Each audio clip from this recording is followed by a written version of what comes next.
Today, let's find some fun papers to add to our urban nature junk journal. Welcome, it's Barbara from Vienna, Austria.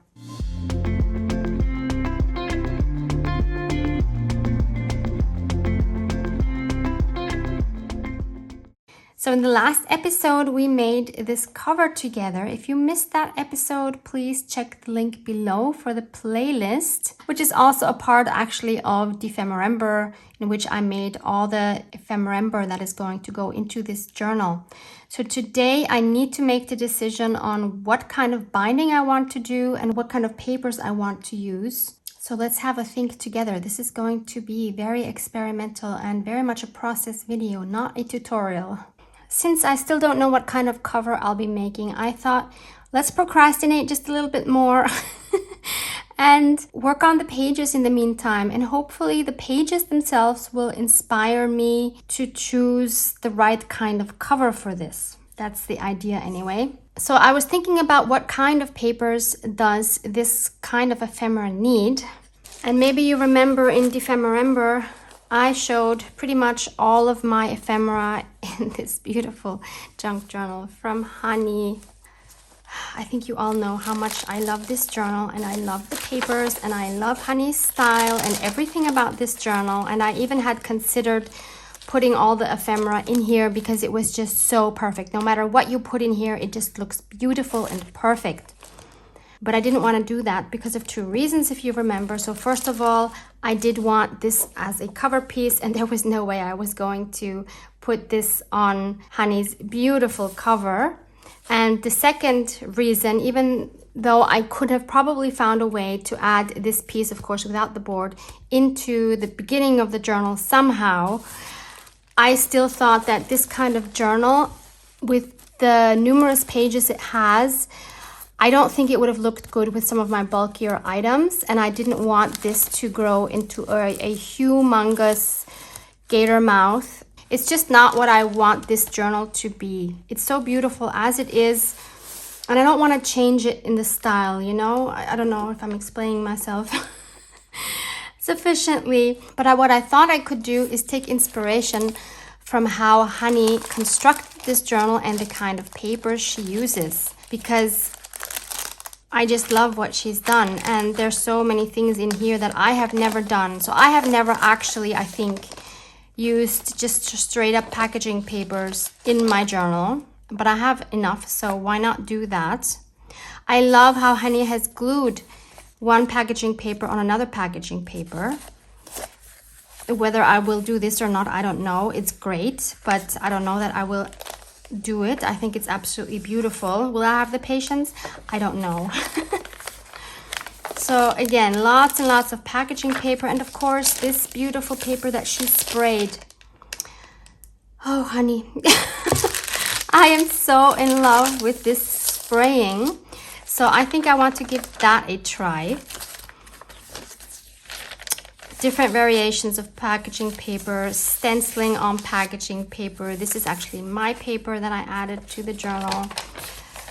So these are the things, or some of the things, that I love here, and I thought maybe I could make some papers in this style. This is again something I added onto her packaging paper.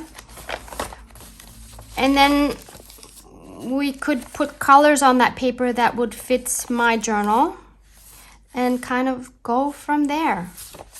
What I'm trying to convey with these videos currently is that, first of all, I don't have all the answers. I'm struggling just as much as you are, even though it probably doesn't look like that on camera. And I get that. I'm obviously making a lot of videos also to inspire you, and tutorials and things like that. There's things I know, but there's a lot of things I don't know. Probably more things I don't know. But that's okay. And I just am trying to, I guess, take away the overwhelm of making a whole journal when you don't know what you're doing, because I really don't know what I'm doing. I'm just playing, trying to decide what I like and what I don't like, and letting the things I like inspire me to play with them further and see what happens. And that's, I think, how a style develops. That's how you learn more about yourself as an artist. In love, absolutely in love.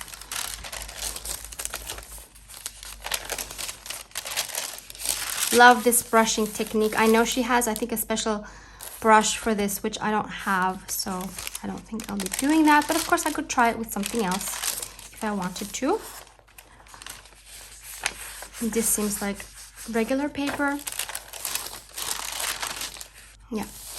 So we're in this experiment together. Let's just see what happens. No guarantee that the outcome will be beautiful, but it will be a learning process no matter what we decide to do. And by the way, because I get asked about this journal a lot, which I get because it's just gorgeous, I have a link of the flip through of when I received this beautiful journal from Honey linked down below for you with all the information there. Excuse the lighting here. So this is my living room floor. I've laid out a layer or several layers of newspaper that I usually use for coffee dyeing. And I just put my packaging papers, various kinds, out like this. So that's the first step. This is a very unplanned video, by the way, and this is going to be very experimental and very spontaneous. So I have no idea how this is going to go. So I have some watercolors here. This is a mixture of Van Gogh and Winsor & Newton watercolors. I don't think it matters at all which ones you use. And I just want to spray my papers with some colors that I also have used in my ephemera. So one is going to be this beautiful golden beige color. So I want to add some of that. And I have a spray bottle here. This is from IKEA. And I just added a little bit of water. I don't know how much. I don't know if the amount is good or not. As I said, I'm just kind of playing around and trying to see what is going to work. And now I'm going to attempt to put some of this color in my spray bottle. It would be awesome if I would have like a little drop thing, but I don't, so I'm just going to have to make this work by just dipping the paint in here. And I can already see it's going to need a lot more. I guess this would also work with acrylics or inks. I just wanted to try it with watercolor. Yeah, I think I have too much water and not enough paint. So maybe I'll just have to get rid of some of the water. So I poured some of the water out. It might still be too much, I don't know. And I also realized I still have some of these golden high flow acrylics. So they're very liquidy. And I thought maybe this would be easier to add. Yeah, definitely better. That looks so much better. Okay, so this is what I'm going to, maybe a little more, can't hurt. This is what I'm going to add. Should we maybe add a bit of gold? Or maybe not gold, maybe some other other metallic shimmer paints like I have used on the Magpie. That would be fun. Okay, let me wash my brush and then try to add some of that.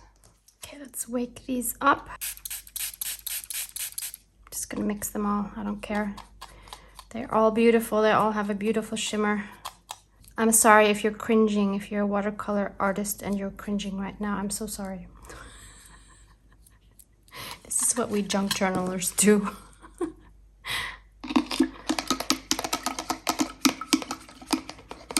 Okay, I am ready to try this. So I'm trying to hold this one hand while I'm spraying. So I've tried it here. The interesting thing is it looks like it's just water. So we'll see what it looks like when it's dry, but it's not really giving it any of the color. I don't know why that is. It probably needs to be pigmented a whole lot more, would be my guess. That's kind of disappointing. You can see a little bit of the yellow here, but it's so faint.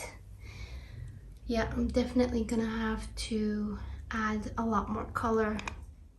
So I'll try adding some of my coffee mixture into this. There's hardly anything left. I've sprayed all the papers with that now, even though I don't know that it will come out, or if it will come out or not. So let's add some darker liquid, maybe a little more.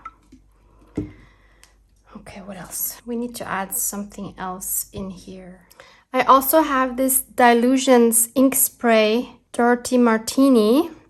I've had this for so many years. I haven't used this in so many years. I just don't use sprays. I don't like that they get all over everything and they're just a mess, but let's add it. Let's see. This is going to make a super muddy color now, I think, but that might be okay. Yeah, very green now. Not really what I had intended for my journal, but why not? I'm just gonna spray a couple and see what that looks like. Interestingly, now the yellow is coming out more with the green. But it's kind of, well, I guess to be fair, it's kind of a light green. Yeah, now the green is showing up a lot more. All right, so we have light green. I'm guessing this will still change when it dries.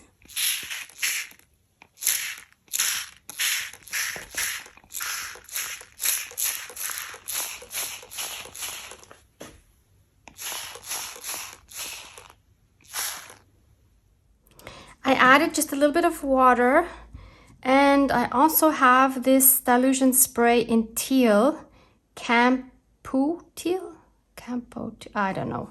It's a teal. I'm so happy to use these because, yeah, they've just been standing on my shelf forever. These, of course, are super, super pigmented, as you can see here. Well, they're inks, so yeah, makes sense. Yeah, now it's turning nice and blue, so let's add that to the green. Okay, still looks very green.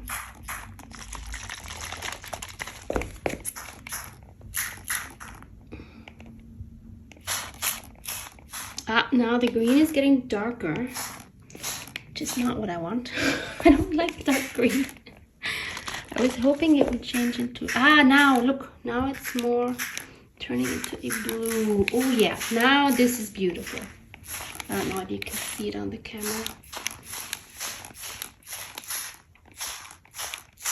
That's what I want.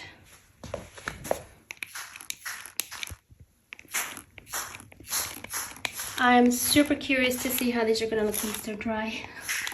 Never done anything like this. So this is the stack of papers that I have been spraying on. Before they were completely dry, I added a few more sprays of just plain coffee, which I totally regret because I should have waited until they were 100% dry.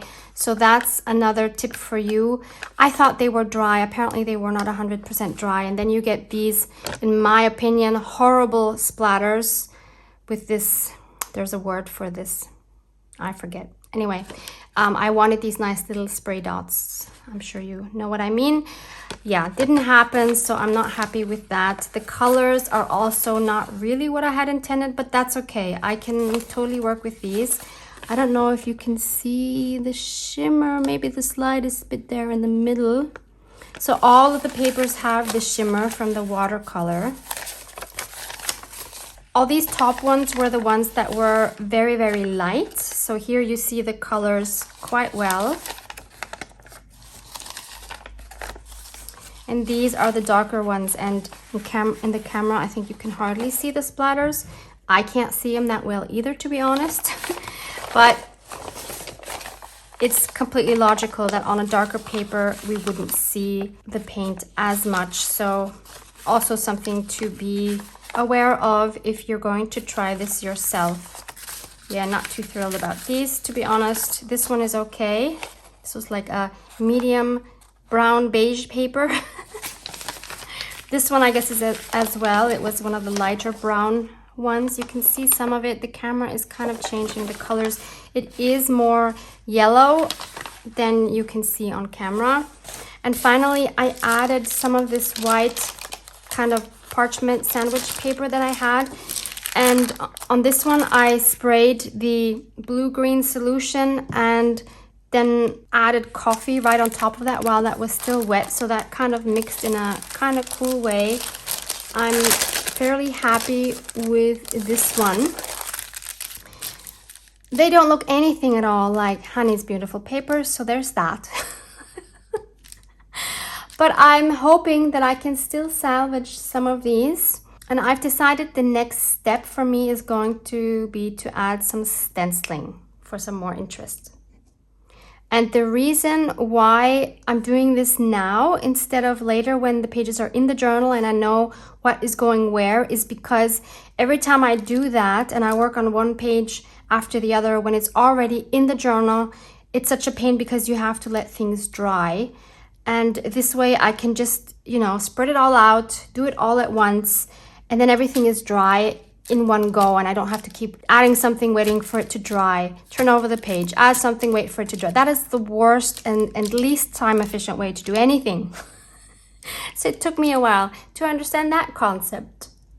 I'm going to start out with one of these lighter papers and I'm going to do my stenciling with Distress Oxides and Distress Inks. I'm going to use a flat brush like this. Theoretically, I should be using a different brush, of course, for each ink or oxide, but I don't have any. Like I have two. One I use exclusively for vintage photo and one I currently use for everything else. Yes, I know you're not supposed to do that. You don't want to mix the colors, but this is what I have. And until I have more, I'm just going to do this and go with it. I'm happy to be surprised by some of these colors. That's totally fine. And the stencils I will be using are stencils I have purchased months ago from Action. They're all pattern, you can't see, can you? They're all pattern stencils. I don't think they're available anymore. I don't know, to be honest. I haven't been in Action in quite a long time because we've had so many lockdowns and everything. And anyway, I have too much of everything. So I think patterns, well, no matter what you have, work really well for this, but it doesn't have to be. You can use any stencil you have, and also obviously you don't need to use Distress Inks or Distress Oxides. You can use acrylic paint. You can even use a sponge with watercolor. Whatever you have will probably work. Just be sure not to work too wet if you use a wet medium, because that will just run under your stencils and then you won't get a nice pattern. So I'm going to start off with this leaf pattern. And since I don't know where in the book this is going to go or even what direction, I'm just going to go for it, not overthink it, and just have fun stenciling. So I'm going to start off with this salvaged patina, which we might not be able to see at all on this bluish green paper. I don't know. Let's check. Oh, actually it does show up beautifully. I like that a lot. So again, I'm just trying out things. It's not like I've done this 100 times or ever.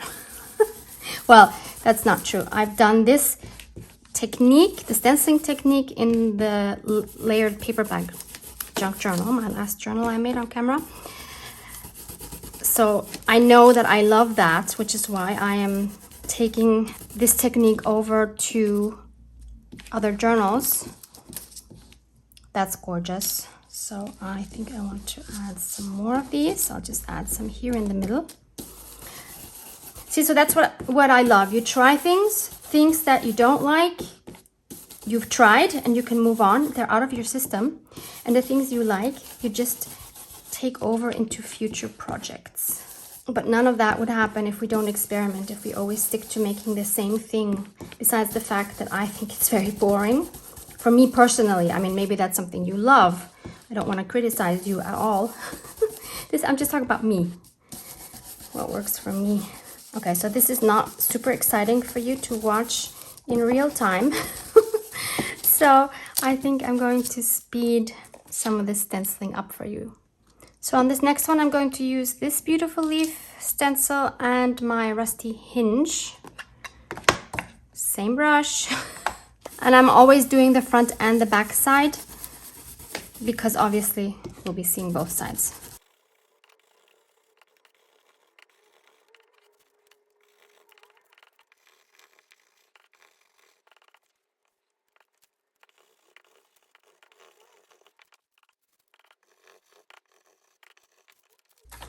I love it when part of the stencil is really prominent and then it kind of fades into the page. Next, I'm trying this leaf stencil and the Forest Moss Distress Ink.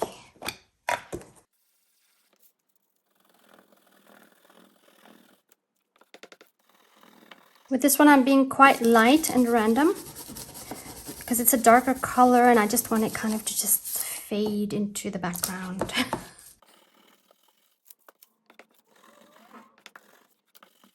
Next, I want to try this one, which looks kind of Art Deco to me. And I'm going to use my Peacock Feathers Distressed Oxide. Again, I think with this one, I will do it more randomly and just kind of have it fade into the background as well, not like I've done with the leaves with the first couple.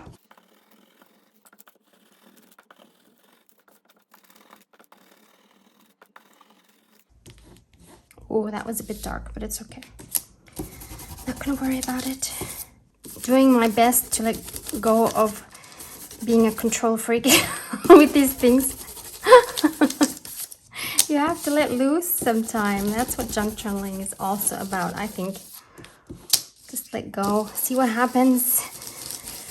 Really difficult sometimes. I don't know, do you have the urge to control your outcome all the time as well? Or do you just, you know, experiment and you're happy with whatever happens? I'm trying so hard to be that way. It's taking a lot out of me. Okay, this one's ready to go as well. So I have 4 of those sheets. Should I do some? I think on this one, I'm not gonna add any stenciling. I'm just gonna leave this plain and then I can add whatever I want once it's in the journal. This is like one of the medium brown ones. I think this definitely needs some stenciling. Kind of like the waves here. I don't know why I don't like these flowers. They're perfectly fine, but they bore me. I don't know. I'm weird sometimes. I'm gonna just use the same peacock feathers. Or, no, I'm not. What am I gonna use? I think I use the forest moss. Now, of course, I have the peacock's feathers on here. Actually, no, I don't. I just add some of that here to get rid of some of that ink or oxide. That looks pretty funky.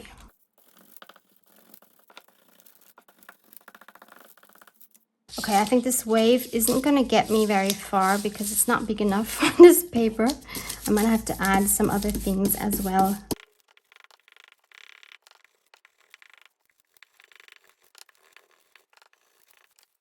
Okay, what else can we add to this one?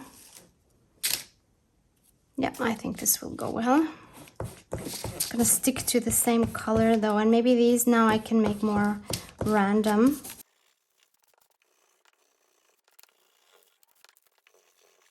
Okay, I think that's enough for this side and I'll continue on the other side.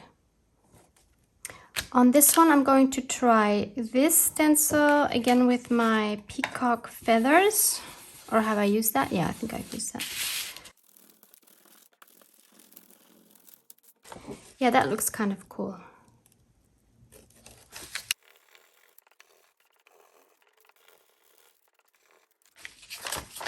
And for the back side, I'm going to use this stencil. But I think I'm going to use the rusty hinge. This, of course, now is a mixture of the peacock feathers and the rusty hinge, and I think it's great. I'm not a purist in that way.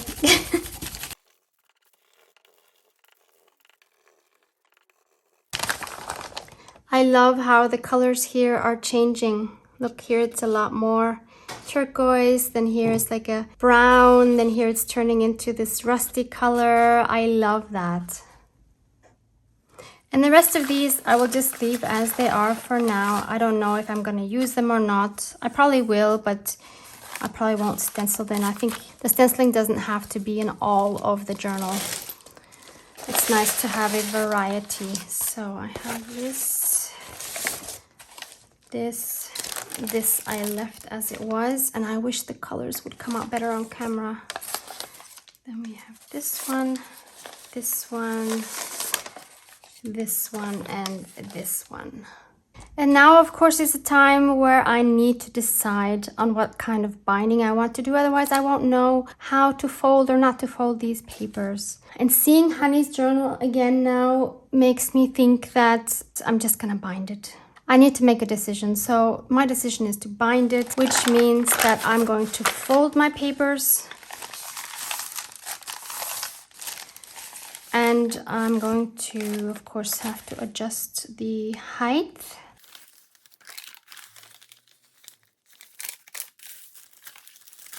I'm actually loving this long format, but of course this doesn't fit now with this size cover. So, I mean, some of the pages can be like that, of course. I will leave that. But of course, I'm going to need some that are a lot wider as well. So maybe I will leave them this size, although I think I want torn edges.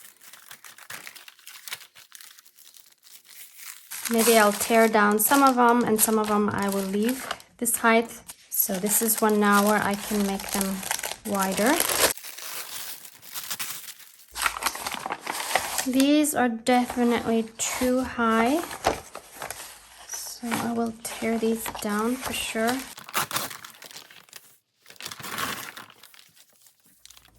So I have 11 pages like this now in various sizes, so I'm liking that. They look nice together, I think. I think I also want to add some more plain pages by just adding some more of this kind of lunch paper. Still don't know what you would call it. And I'm thinking whether I want to add some of this as well. So this is what we would call baking paper. So it has more of a waxy feeling. Maybe it's like your freezer paper. I am not sure, but it's pretty waxy. I'm actually realizing 11 is not a good number for these. I want to have 12, so I have a few more left, smaller ones. Because when I think of dividing these into signatures, I guess I'll make 3 signatures. Or even if I make 4, 11 is just not a good number to spread these out evenly. So now I have 12, and that's a better number to work with. On another thought, this is too wide. This is just not going to work. I would have to, again, add some color to this, and that's what I've already done. So it's a no for this, and I think it's a no for the brown one as well. But what I could do is add some more like plain packaging paper. I think that would work. So I'll tear 3 pieces, 1 for each signature from this. So I have 15 papers here. That makes 5 papers per signature.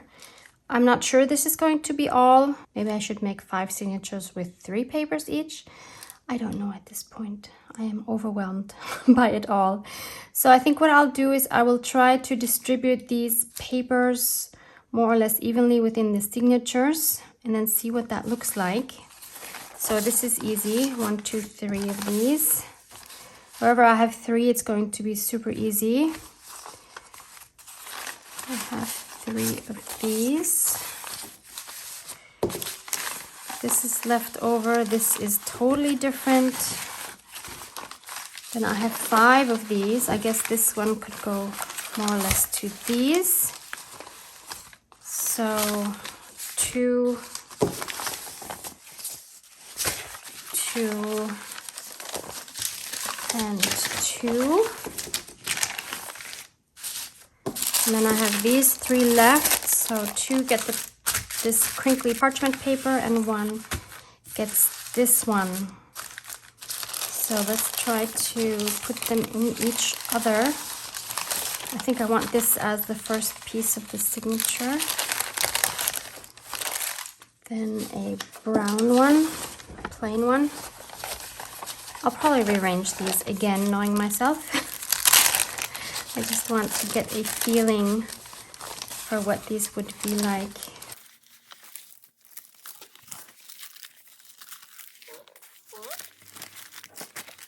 So that's one.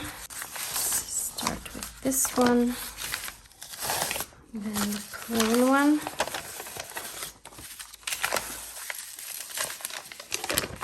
This one, this one, and this one in the middle. So that's signature 2. And finally here, we could start with this one. Then we'll do the plain one. Parchment paper. This one and this one. Nope, don't like these together. here.